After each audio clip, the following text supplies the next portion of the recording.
آپ نے مجھے دیکھا ہوگا کہ میں یہی کوشش کرتا ہوں زندگی بھر کہ عزادار بن کے زندگی گزاروں، فنکار بن کے زندگی نہ گزاروں۔ میں دیندار بن کے زندگی گزارنا چاہتا ہوں، دکاندار بن کے زندگی نہیں گزارنا چاہتا۔ یہ شعراء ہیں، یہ پڑھنے والے ہیں، میں بے پناہ احترام کرتا ہوں اور شاعروں کا میں دیوانہ ہوں، اس لیے کہ شاعری شعور سے تعلق رکھتی ہے۔ بے شعوروں کو نہ شعر سنائے جاتے ہیں، نہ بے شعوروں کی شعر سمجھ میں آتے ہیں۔ ظاہر ہے کہ آپ سب صاحبان شعور ہیں، صاحب شعور نہ ہوتے تو فرش عزا پر کیوں آتے؟ فرش عزا سے محروم ہی وہ ہوتا ہے جو صاحب شعور نہ ہو۔ اس جملے میں تو میں نے آپ کی تعریف کی ہے۔ بہرحال میں یہ دیکھ رہا ہوں کہ میں نے یہ سنا تھا کہ مظفر نگر سے میرے قبیلے کے، میری بستی کے، میرے شہر کے لوگ 50-60 کی تعداد میں آئے ہیں، تو اگر وہ 50-60 اس مجلس میں بیٹھے ہیں تو پھر گیا والے کہاں ہیں؟ اور اگر یہ گیا والے ہیں تو مظفر نگر والے کہاں گئے؟ گیا والے کہاں گئے مجھے نہیں معلوم، مگر مظفر نگر والوں کی ذمہ داری یہاں بڑھ گئی ہے، ذمہ داری مزید بڑھ گئی ہے، اس لیے کہ میں بھی مظفر نگر سے دور دراز کا سفر طے کر کے آیا ہوں، آپ بھی دور دراز کا سفر طے کر کے آئے ہیں۔ ہم آئے ہی مجلس کے لیے ہیں۔ مجلس میں 2 قسم کے لوگ ہوتے ہیں، ایک طبقہ وہ ہوتا ہے جو مجلس سننے کے لیے آتا ہے، ایک طبقہ وہ ہوتا ہے جو مجلس دیکھنے کے لیے آتا ہے۔ جو مجلس سننے کے لیے آتے ہیں وہ فرش عزا پر ہوتے ہیں، جو مجلس دیکھنے کے لیے آتے ہیں وہ گلی کوچوں میں کھڑے ہوتے ہیں۔ مگر یہاں سے اتنا تو ضرور پتہ چل جاتا ہے کہ حسین کے دروازے سے کس کا کیسا تعلق ہے۔ حسین ہر ایک کو فرش عزا پر آنے کی اجازت نہیں دیتے، فرش عزا پر آنے کی اجازت اسی کو ہوتی ہے جو خلوص نیت کے ساتھ آیا ہو۔ ماشاءاللہ تعداد میرے سامنے اتنی ہے کہ میں انگلیوں پر گن سکتا ہوں کہ کتنے افراد تشریف فرما ہیں، مگر ہمارے یہاں تعداد موضوع بحث نہیں، استعداد موضوع بحث ہوتی ہے۔ اب دیکھیے اہل ادب تشریف فرما ہے، قبلہ و کعبہ تشریف فرما ہے، اہل قافیہ یہاں تشریف فرما ہے، یہ لفظ تو ضائع ہو نہیں سکتا ہے شبروز صاحب۔ ہمارے یہاں تعداد نہیں استعداد دیکھی جاتی ہے، یہ نہیں دیکھا جاتا کہ کتنا مجمع ہے، یہ دیکھا جاتا ہے کیسا مجمع ہے۔ یہاں کوانٹیٹی نہیں بلکہ کوالٹی دیکھی جاتی ہے، ہمارے یہاں کوالٹی دیکھی جاتی ہے۔ اور یہ بھی اپنے تجربات کی بات ہے کہ اگر صحرا کے 5 شیر منظم ہو جائیں، جنگل میں نہ جانے کتنے جانور ہوتے ہیں، لیکن 5 شیر اگر منظم ہو جائیں تو حاکم ہوتے ہیں۔ سماعتوں کے شیر فرش عزا پر تشریف فرما ہیں، ان کی خدمت میں یہ جملہ ہدیہ کیا تھا میں نے، منظم ہونے کی ضرورت ہے اور منظم ہو کے مجلس سننے کی ضرورت ہے۔ میں اپنی بات کہہ چکا جو مجھے کہنا تھی۔ آپ حضرات اگر ابھی بھی مجھے کیمرے کی نیت، آنکھ سے دیکھنے کی نیت رکھتے ہوں تو اسے ملتوی کر دیجیے گا۔ نوجوانوں سے گزارش ہے کہ ایک صلوات ذرا بآواز سے بلند پڑھیں محمد محمد۔ یہ شعراء کرام یہ سب حسین کے ذاکر ہیں، ان ذاکروں کی اہمیت کوئی کیا بتائے گا؟ ذاکروں کی اہمیت مولا سجاد سے پوچھو، ذاکروں کی اہمیت امام رضا علیہ السلام سے پوچھو، ذاکروں کی اہمیت خود ائمہ طاہرین سے پوچھو کہ خود فرش عزا پر بیٹھتے تھے، ذاکر کو منبر کی بلندی پر بٹھاتے تھے۔ اس کا مطلب یہ کہ فرش عزا پر بیٹھ کر مجلس سننا یہ سنت امام ہے، اور ذاکر کو بلندی پر بٹھانا یہ بھی سیرت امام ہے۔ ہم لوگ ذاکر سے یہ تو کہتے ہیں کہ ایک زینہ بلند ہو جائیے، آپ اوپر آ جائیے، مگر ہمیں یہ بھی کوشش کرنا چاہیے کہ ذاکر ایک زینہ بلند ہوتا ہے تو ہم بھی سماعت کی فصیل پر ایک زینہ بلند ہو جائیں۔ مجلس اسی چیز کی دعوت دیتی ہے، مجلس اسی چیز کی متقاضی ہوتی ہے کہ آپ بلند ہو کے سنیے اور اپنی سماعتوں کو بلند کیجیے۔ بہرحال موضوع کا خیال اور موضوع کی رعایتیں میرے پیش نگاہ ہیں کہ یہ مجلس جو آج کی برپا کی گئی ہے اور ہمیشہ برپا کی جاتی ہے، اور انشاءاللہ تا قیام قیامت ایسے ہی بلکہ اس سے زیادہ بہتر انداز سے برپا ہوتی رہے گی انشاءاللہ۔ یہ مجلس اپنے دامن میں 2 عنوان لیے ہوئے ہیں۔ اس مجلس کے دامن میں ذکر رسالت بھی پوشیدہ ہے اور ذکر امامت بھی ہے، لہذا میں نے سرور کونین، ہادی اکبر، مرسل اعظم، جان کائنات، ثمرۂ شجر خلت، ماخذ ممکنات، معلم لوح محفوظ، شناسہ رموز ہدیت، سید المرسلین، خاتم النبیین، صاحب معراج پیغمبر، وہ نبی جس کی عصمت تکلم کی قسم خدا کھاتا ہو، اللہ اکبر، اس نبی کی گرامی حدیث کے چند کلمات کی تلاوت کا شرف حاصل کیا ہے۔ پیغمبر فرماتے ہیں کہ الحسن والحسین سیدہ شباب اہل الجنہ۔ سب سے پہلی بات تو یہ ہے کہ کلام کا وزن متکلم کے تعارف کے بغیر سمجھ میں نہیں آتا۔ کس نے یہ بات کہی؟ کہنے والا کون ہے؟ پہلے متکلم کو سمجھیے کہ کون ہے۔ کہنے والا وہ نبی ہے جو نبیوں کا نبی ہے، جو رسولوں کا رسول ہے، جو کائنات کا پیشوا ہے، کائنات کا رہبر معظم ہے، رہبر اعظم ہے، ہادی اکمل ہے، سب سے کامل ترین انسان اللہ نے جس نبی کو بنایا وہ نبی ارشاد فرماتا ہے کہ الحسن والحسین سیدہ شباب اہل الجنہ۔ صاحبان ذوق تشریف فرما ہے، ایک جملہ ہدیہ کروں اگر بیدار ہوں۔ یہ نبی کا کلام ہے اور نبی کا کلام کلاموں کا نبی ہوتا ہے، اللہ اکبر۔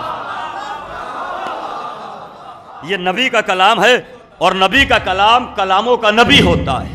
رسول کی بات باتوں کی رسول ہوتی ہے، پیغمبر کی حدیث حدیثوں کی پیغمبر ہوتی ہے۔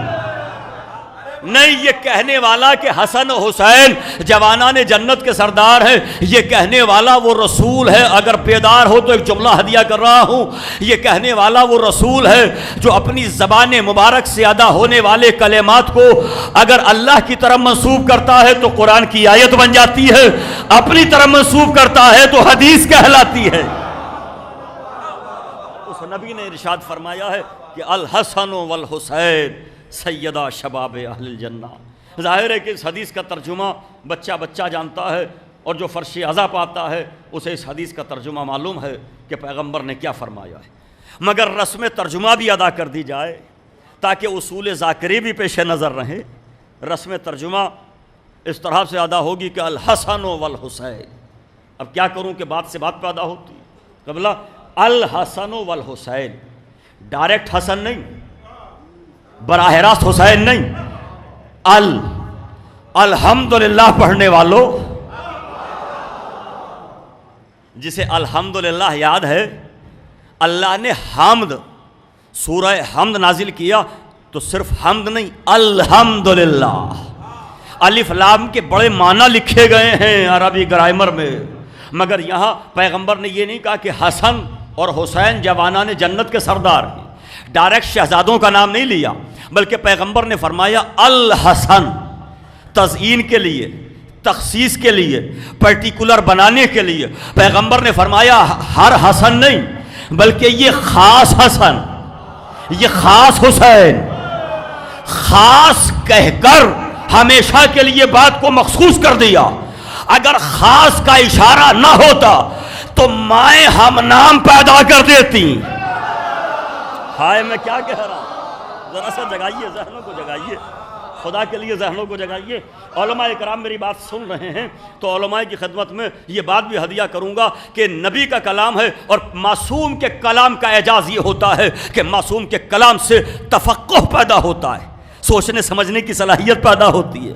تفقہ جو لفظ فقہ اور فقیہ سے آشنا ہے، میں نے باب تفاعل میں جا کے کہا تفقہ پیدا ہوتا ہے۔ الفقہ فی اللغت الفہم، فقہ کے معنی لغت میں سمجھنے کے ہیں، گہرائی میں ڈوبنے کے ہیں۔ نبی اور معصوم کا کلام اعجاز ہوتا ہے کہ معصوم کے کلام سے تفقہ پیدا ہوتا ہے، سوچنے کی صلاحیت پیدا ہوتی ہے۔ نہیں جملہ بدل دوں، ہماری نظر میں فقیہ ہی وہ ہوتا ہے جو معصوم کا کلام سمجھ کے مسئلہ بتاتا ہے۔ اللہ اکبر۔ اسی لیے تو فقیہ کو فقیہ کہا جاتا ہے بھائی، اسی لیے تو فقیہ فقیہ ہے۔ اور اس کی وضاحت کا وقت نہیں ہے، مگر یہ سنیے کہ الحسن والحسین، یہ پیغمبر فرما رہے ہیں، یہ وہ نبی کہہ رہا ہے جو جان کائنات ہے، جس کی جنبش لب کو اللہ نے کائنات کی دلوں کو دھڑکن بنا دیا۔ اگر مجلس سننے کے لیے آمادہ ہیں تو ذرا سا ایک صلوات اور پڑھیے اور میری طرح متوجہ ہو جائیں۔ صلی علی محمد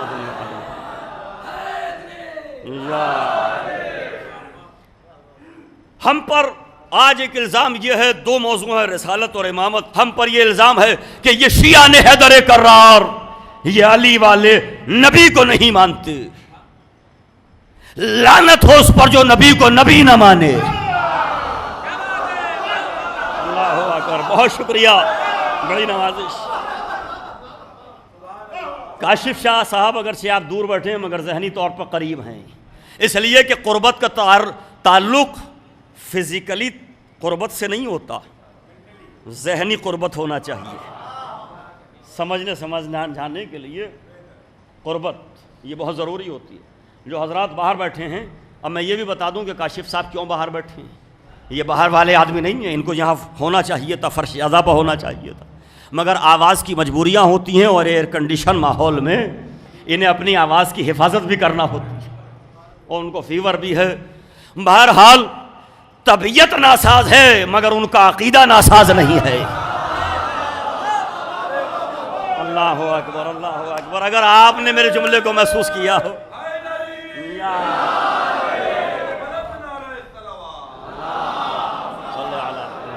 زندہ باد صاحب، طبیعت ناساز ہے مگر عقیدہ ناساز نہیں ہے۔ نہیں، حسین کا ذاکر بخار میں بھی ایمان بولتا ہے، ہذیان نہیں بولتا۔ بہت شکریہ حضور، بڑی نوازش صاحب۔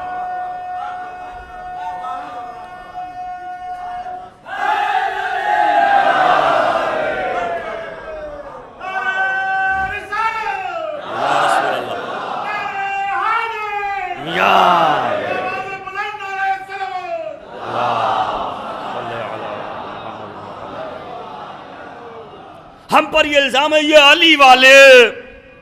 علی والے گراف ایجنسی کا کیمرہ لگا ہوا ہے۔ گراف ایجنسی نے میری ایک مجلس کو ریکارڈ کیا تھا لکھنؤ میں، اور یہ جملہ میں نے کہا تھا جو آج تک مجھے یاد ہے۔ لوگ کہتے ہیں یہ علی والے، ہم علی والے نہیں، ہم ہیں بنیادی طور پر نبی والے۔ لوگ کہتے ہیں یہ علی والے، ہم علی والے نہیں، ہم ہیں بنیادی طور پر نبی والے۔ اس لیے کہ ہم نے علی کو علی کے کہنے سے مولا نہیں مانا، نبی کے کہنے سے مولا مانا ہے۔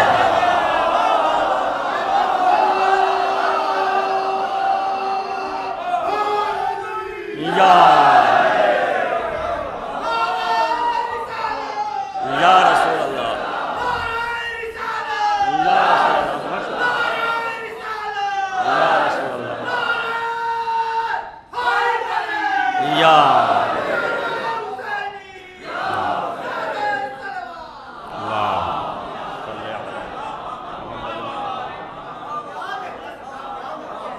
میں آپ سب کی نمائندگی میں دنیا کو یہ پیغام دے رہا ہوں آج کہ ہم ہیں بنیادی طور پر نبی والے، نبی کے وفادار ہیں اسی لیے علی کو مانا ہے، نبی کے وفادار ہیں اسی لیے حسین کے عزادار ہیں۔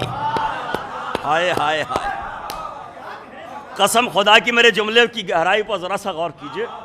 اور یہ حسین کے وفادار ہیں اسی لیے نبی کے وفادار ہیں اسی لیے حسین کے عزادار ہیں۔